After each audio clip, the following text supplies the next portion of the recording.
तो अब हम अपने इस कोर्स का बिल्कुल लास्ट टॉपिक बैलेंस शीट को जो है वो डिटेल के अंदर जो है वो डिस्कस करते हैं। तो चलें आए हम देखते हैं बैलेंस शीट को स्टेप बाय स्टेप। सबसे पहले तो आप यहाँ पर ये देखें, ये आपके पास सिंपल एक बैलेंस शीट है जो कि आज की डेट में आपके पास यहाँ पर है, जिसके अंदर आपको सारी की सारी डिटेल्स जो है वो आपको एसेट्स की, लायबिलिटीज की, आपकी सारी डिटेल्स यहाँ पर दी गई है। वही बैलेंस शीट जो कि अभी हमने जो है क्या कहते हैं, जब हमने अपना डाटा एक्सपोर्ट किया था उसके अंदर भी हमने देखी थी। तो ये तो हो गई हमारे पास क्या कहते हैं एक सिंपल जो है वो बैलेंस शीट जो है वो यहाँ पर ये हमारे पास शो हो गई। यहाँ पर अब हम इसको कर देते हैं क्लोज, और उसके बाद जो है क्या कहते हैं अब हम अपनी एक और बैलेंस शीट जो है वो देखते हैं जो कि है हमारी बैलेंस शीट की समरी, यानी जिसके अंदर हमें टेंजिबल एसेट्स का टोटल दिखाया गया है। इसके अंदर जितने भी टेंजिबल एसेट्स हैं वो सारे के सारे आ रहे हैं, ठीक है। Cash in hand at bank, जो भी हमारे पास cash in hand at bank है वो सारे का सारा आ रहा है।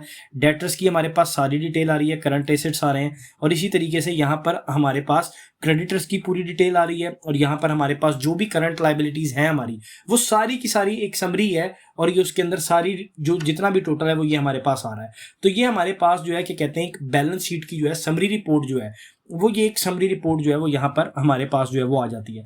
यहाँ पर इसको हम क्लोज कर देते हैं, और अब यहाँ पर हम आ जाते हैं, और ये है हमारे पास बैलेंस शीट की डिटेल रिपोर्ट। ये बैलेंस शीट की डिटेल रिपोर्ट है दिस मंथ टू डेट। अगर मैं यहाँ पर इसको करूं और यहाँ पर आकर मैं इसको कर दूं दिस ईयर टू डेट, तो और इसको यहाँ से रन रिपोर्ट पे क्लिक कर दूं, यानी कि 1 जनवरी से लेकर 6 अक्टूबर तक जो भी बैलेंस शीट की डिटेल रिपोर्ट है मैं उसको जो है वो यहाँ पे रन करना चाहता हूँ। इसी तरीके से जैसे प्रॉफिट एंड लॉस के अंदर जो जो एसेट था, उस एसेट के अंदर जो जो ट्रांजैक्शन हुई थी वो सारी की सारी ट्रांजैक्शन हमें शो हो रही थी। इसी तरीके से बैलेंस शीट के अंदर भी ये होगा कि जैसे प्रॉफिट एंड लॉस में एक्सपेंसेस और इनकम्स की हमें सारी डिटेल्स दिखाई गई थी, यहाँ पे बैलेंस शीट में हमें एसेट और लायबिलिटीज की सारी डिटेल्स दिखाई जाएंगी कि जो जो हमारे पास एसेट है या जो जो हमारे पास लायबिलिटी है उसके अगेंस्ट हमने कितनी कितनी ट्रांजैक्शंस और कौन कौन सी ट्रांजैक्शंस जो है वो की हैं। यहाँ पर इस रिपोर्ट को जो है क्या कहते हैं मैं अपने पास एक्सेल पे जो है वो एक्सपोर्ट कर लेता हूँ क्योंकि बड़ी रिपोर्ट है। तो ये मेरे पास जो है क्या कहते हैं अब बैलेंस शीट की जो है वो डिटेल रिपोर्ट जो है वो ओपन हो गई है। जैसे आप ये देखें, ये मेरे पास लॉयड बैंक है और उसका टोटल जो है वो मेरे पास ये 12189 जो है वो आ रहा है। लेकिन ये टोटल मेरे पास किस तरीके से आया है, ये मेरे पास टोटल आया है इन ट्रांजैक्शंस के रिजल्ट के अंदर। तो ये सारी ट्रांजैक्शन की डिटेल्स जो हैं वो यहाँ पर जो है वो मेंशन की हुई हैं। इसी तरीके से ये मेरे पास दूसरा बैंक है, तो ये उसकी डिटेल्स यहाँ पर मुझे शो हो रही हैं।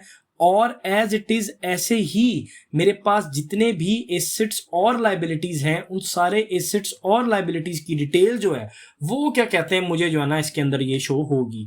जैसे आप ये देखें अकाउंट पेएबल है, तो अकाउंट पेएबल के अंदर जितने भी बिल्स हैं, जो भी ट्रांजैक्शन हुई है, जो भी एक्टिविटी हुई है, वो सारी की सारी मुझे जो है वो यहाँ पर शो होगी, और एंड में उसका टोटल जो है वो यहाँ पर मुझे नजर आएगा। तो ये जो है क्या कहते हैं हमारे पास बैलेंस शीट डिटेल रिपोर्ट है जिसमें एसेट्स और लायबिलिटीज की डिटेल्स तो आती हैं, लेकिन उनकी डिटेल्स के साथ साथ जो जो ट्रांजैक्शंस हुई होती हैं उन ट्रांजैक्शंस की डिटेल भी जो है वो इस रिपोर्ट में हमारे पास यहाँ पर आ जाती है।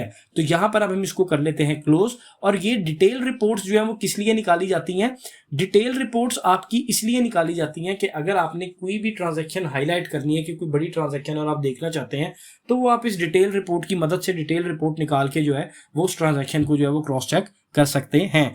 यहां पर अब हम इसको कर देते हैं क्लोज। और अब हमारी अगली रिपोर्ट है बैलेंस शीट कंपैरिजन की, यानी कि लास्ट ईयर से कंपैरिजन। क्योंकि हमने लास्ट ईयर के अंदर अभी कोई डाटा डाला ही नहीं हुआ तो हमारा कंपैरिजन जो है वो होता ही नहीं है, तो हमारे पास लास्ट ईयर का कोई भी डाटा नहीं है। तो ये बेसिकली लास्ट ईयर से कंपैरिजन करने के लिए जो है ये रिपोर्ट जो है वो निकाली जाती है। यहां पर अब हम इसको कर देते हैं क्लोज। और अब यहां पर एंड में आखिरी जो हमारे पास रिपोर्ट है वो है हमारे पास स्टेटमेंट ऑफ कैश फ्लो की रिपोर्ट, जो कि हमें ये बताएगी कि हमारा जो कैश फ्लो है वो कितना है। तो उसकी आपको जो है वो सारी यहाँ पर डिटेल दी हुई है। ये नेट इनकम नेगेटिव है, और जो जो चीजें स्टेटमेंट ऑफ कैश फ्लो के अंदर आती हैं, जो जो एडजस्टमेंट्स होती हैं, वो डालने के बाद जो है ओवरऑल फाइनेंसिंग एक्टिविटीज से जो है वो आपने क्या क्या जो है वो अर्न किया है। यहाँ पे net cash providing by financing activities वो 0 है। और यहाँ पर आप देखें कि एंड में हमारे पास cash at the end of the period जो है वो हमारे पास यहाँ पर ये जो है वो आ रहा है 17,941.97। तो ये हमारे पास कैश फ्लो स्टेटमेंट थी। तो ये जो है क्या कहते हैं हमारा क्विक बुक का जो है ओवरऑल कोर्स था जो कि मैंने आप लोगों के लिए बनाया। अगर आपने ये पूरा कोर्स जो है वो देखा है तो आई होप कि आपने इस कोर्स से जो है वो कुछ ना कुछ जरूर सीखा होगा। अगर आपको ये वीडियो पसंद आई है तो आप इसे लाइक करिएगा, शेयर करिएगा और कमेंट करके अपना फीडबैक जो है वो जरूर बताइएगा।